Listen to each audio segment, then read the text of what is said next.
Assalamualaikum warahmatullahi wabarakatuh. Kami dari kelompok 4 ingin mempresentasikan hasil diskusi kami tentang memahami kebijakan peraturan perundang-undangan pengadaan barang dan jasa. Sebelum masuk ke pemateri, ada baiknya kami memperkenalkan nama-nama kelompok terlebih dahulu. Saya sendiri, Nila Maria Hasibuan, bersama 5 orang rekan saya, yakni Adinda Margareta, Bini Juniarta, Resa Febrianti, Selvia Yanti, dan Wanda Agustia. Langsung saja ke pemateri yang pertama tentang peraturan perundang-undangan pengadaan barang dan jasa. Nah, dalam peraturan Presiden nomor 16 tahun 2018 tentang peraturan perundang-undangan pengadaan barang dan jasa yang ditetapkan oleh Presiden Joko Widodo pada tanggal 16 Maret 2018 dan adapun dasar hukum ataupun landasan penetapan peraturan Presiden nomor 16 tahun 2018 tentang pengadaan barang dan jasa, yakni yang pertama Pasal 4 Ayat 1 Undang-Undang Dasar Negara Republik Indonesia tahun 1945 yang berbunyi Presiden Republik Indonesia memegang kekuasaan pemerintah menurut Undang-Undang Dasar. Baiklah, saya akan menjelaskan peraturan perundang-undangan barang dan jasa. Yang pertama, Undang-Undang Nomor 1 Tahun 2004 tentang Perbendaharaan Negara yang berbunyi Lembaran Negara Republik Indonesia tahun 2004 Nomor 5 tambahan Lembaran Negara Republik Indonesia Nomor 4355. Dan yang kedua, Undang-Undang Nomor 30 Tahun 2014 tentang Administrasi Pemerintahan yang berbunyi Lembaran Negara Republik Indonesia tahun 2014 Nomor 294 tambahan Lembaran Negara Republik Indonesia Nomor 5601. Terima kasih. Baiklah, di sini saya akan menjelaskan tentang kebijakan pengadaan barang dan jasa. Nah, kebijakan yang pertama yaitu meningkatkan kualitas perencanaan pengadaan barang dan jasa. Nah, perencanaan pengadaan barang dan jasa di sini yaitu meliputi identifikasi kebutuhan, penetapan barang dan jasa, cara, jadwal, dan anggaran pengadaan barang dan jasa melalui penyedia maupun swakelola. Nah, yang kedua yaitu melaksanakan pengadaan barang dan jasa yang lebih transparan, terbuka, dan kompetitif. Nah, pelaksanaan pengadaan mulai dari perencanaan sampai dengan selesai wajib dilakukan secara elektronik agar proses pemilihan dilakukan secara terbuka bagi semua penyedia yang memenuhi syarat-syarat yang ditetapkan dalam dokumen tender melalui persaingan sehat. Nah, kebijakan yang ketiga yaitu memperkuat kapasitas kelembagaan dan sumber daya manusia pengadaan barang dan jasa termasuk agen pengadaan. Nah, kebijakan yang diambil untuk memperkuat kelembagaan dan sumber daya manusia pengadaan yaitu yang pertama, pengadaan barang dan jasa harus dilakukan secara terencana oleh suatu unit kerja yang terorganisir dan dikelola sumber daya manusia yang kompeten di bidangnya. Yang kedua yaitu menteri atau kepala lembaga atau kepala daerah wajib membentuk unit kerja pengadaan barang dan jasa berbentuk struktural dan ditetapkan berdasarkan peraturan perundang-undangan. Yang ketiga yaitu mewajibkan kelompok kerja, pemilihan, dan pejabat pengadaan di lingkungan kementerian atau lembaga atau pemerintah daerah dijabat oleh pejabat fungsional pengelola pengadaan. Yang keempat yaitu mewajibkan PPK atau kelompok kerja pemilihan atau pejabat pengadaan di lingkungan Kementerian Pertahanan atau Kepolisian Republik Indonesia memiliki sertifikat kompetensi pengadaan. Terakhir yaitu mewajibkan PPK atau kelompok kerja pemilihan atau pejabat pengadaan yang dijabat oleh personil memiliki sertifikat kompetensi. Dan kebijakan yang selanjutnya akan dijelaskan oleh teman saya. Baiklah, di sini saya akan melanjutkan penjelasan dari saudari Adinda, yaitu pada poin keempat mengembangkan e-marketplace pengadaan barang atau jasa. E-marketplace adalah pasar elektronik yang disediakan untuk memenuhi kebutuhan barang atau jasa pemerintah. Pengadaan barang atau jasa secara elektronik dengan memanfaatkan e-marketplace yang berupa katalog elektronik yang terdiri dari katalog nasional, sektoral, dan lokal, serta toko daring maupun online shop. Selanjutnya yaitu pada poin kelima, menggunakan teknologi informasi komunikasi dan transaksi elektronik. Pemanfaatan teknologi informasi dan transaksi elektronik dilaksanakan dengan tujuan untuk mencerdaskan kehidupan bangsa sebagai bagian dari masyarakat informasi dunia.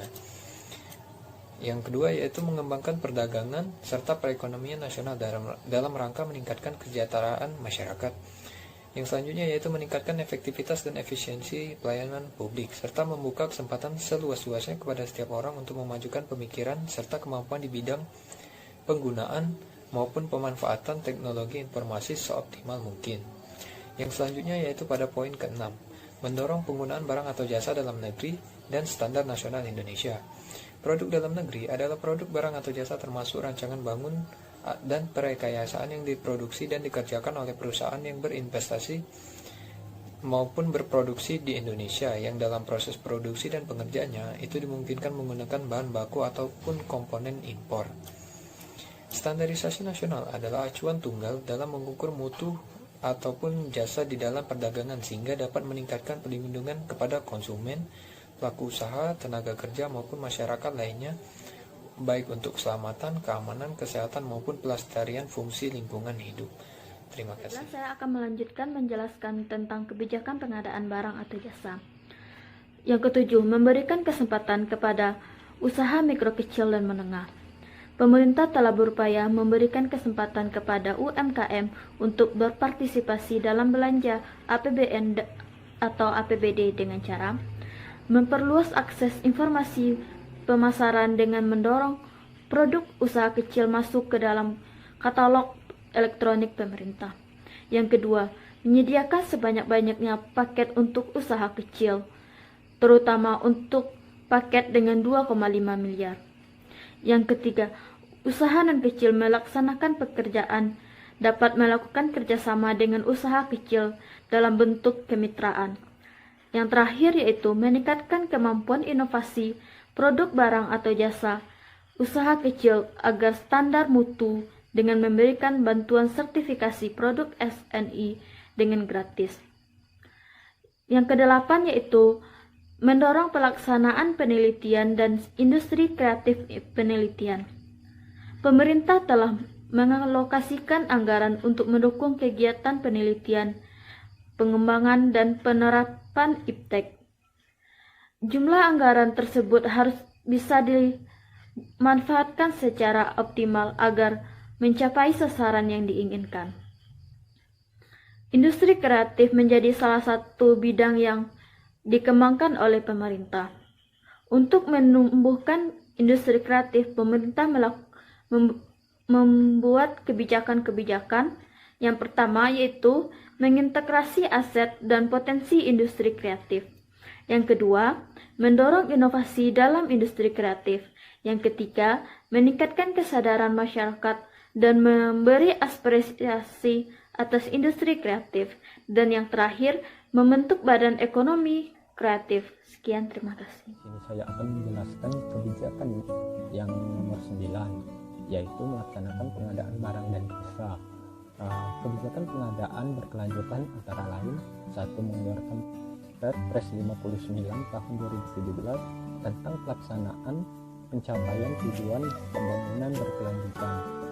Nomor 2 yaitu Kementerian Kehutanan dan Lingkungan dan Badan Standarisasi Nasional telah mengeluarkan 13 SNI Ecolabel untuk produk-produk yang ramah lingkungan dan ditargetkan pada tahun 2020 akan diberlakukan wajib.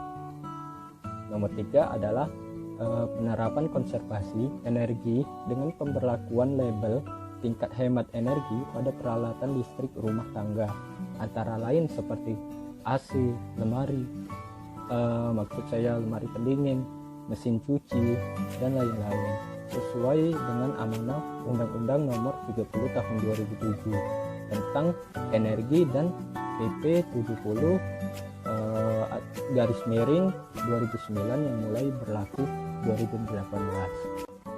Nah, di sini yang dapat kami ambil kesimpulannya adalah dari pembahasan kami tentang memahami kebijakan, peraturan perundang-undangan pengadaan barang dan jasa yang terdapat dalam Peraturan Presiden Nomor 16 Tahun 2018 tentang pengadaan barang dan jasa, bahwa pengadaan barang dan jasa mempunyai peran penting dalam pelaksanaan pembangunan nasional untuk meningkatkan pelayanan publik dan pengembangan perekonomian nasional dan daerah, dan ikut berkontribusi dalam peningkatan pembangunan produk dalam negeri, usaha kecil dan usaha menengah, serta pembangunan berkelanjutan. Mungkin itu saja yang dapat saya sampaikan. Wassalamualaikum warahmatullahi wabarakatuh.